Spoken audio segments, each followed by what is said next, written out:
I literally went from having no money at all, basically just trying to survive, to 6 months later having more money than I knew what to do with. And actually, I'd read somewhere that if you had $5 million, you were economically independent for the rest of your life. And I'd by that time accumulated more than that. And you're And 22, right, at the time? Yeah. I was exactly 22. This is the dream, right? You've made it. Yeah. You should be as happy as anyone. This is what everyone aspires to. Yeah, exactly right. And for me, it was like even more so because I literally came from the projects in Sweden. Like I had no money at all. I was growing up with my single mom, and on top of that, I had this winter where I sort of between 2000 and 2004 and 5, where things were really rough. Like you were basically just trying to survive paycheck to paycheck and doing whatever jobs you could to pay your rent, basically. And so obviously I had this kind of dream of one day maybe I can get to this level. And I thought maybe if I work really hard, I could get there. If I'm lucky, 50, and then I'm going to retire, and so on and so forth. And obviously here I was 22 and I reached that milestone. And it sounds perhaps a little bit sort of obnoxious to say it, but as a society, we're fighting to get to that limit of economic independence. But no one actually talks about what happens when you get there. Hi, I'm Logan Bartlett, the host of this podcast. I just wanted to take a quick second to tell you that we have a bunch of killer guests coming on over the course of the next few weeks. And so if you're enjoying these conversations with both entrepreneurs and investors, please do subscribe to our channel so you don't miss out. As a society, we're fighting to get to that limit of economic independence. But no one actually talks about what happens when you get there.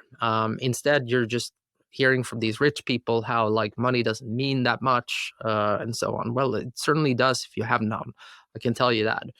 And they don't really teach you what to do and what actually matters. So it feels like a very foreign concept where you're like, you're thinking that they say that out of a sort of false humility when in fact, they're probably very happy about having it. And they probably are to a certain extent, but to a certain extent they were right.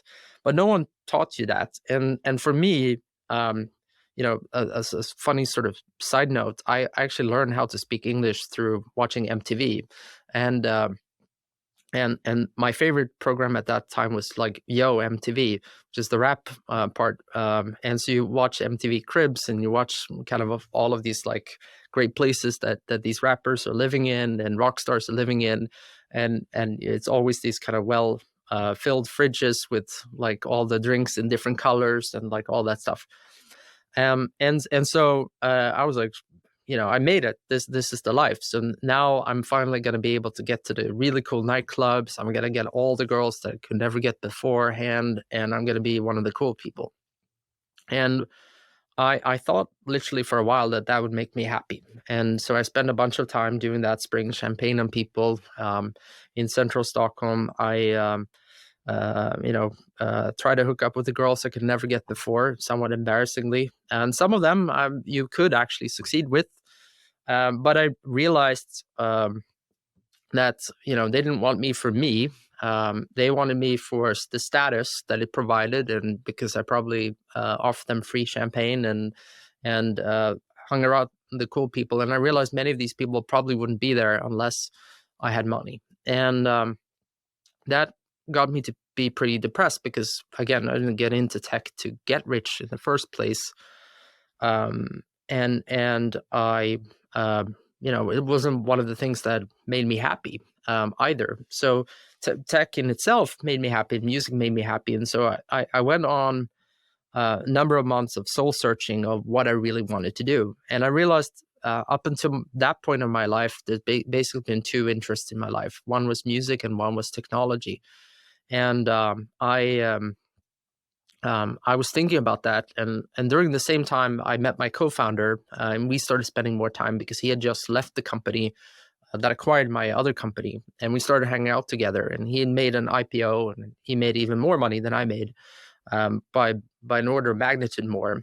And he too was quite depressed because he too didn't have anything really that tied him up. And so we talked about maybe we should do something new. Maybe we should do something that is different. And what we centered around was really these three core concepts. We wanted to do something that we thought we could get passionate by. We wanted to do it with people we could learn from. And three, we wanted to have fun while doing it and have a positive impact in the world. Those were the kind of three things. And he said, what are you really passionate about? And I said, well, really, I'm passionate about music and technology. That's my two kind of main passions. And he said, well, why don't we do that?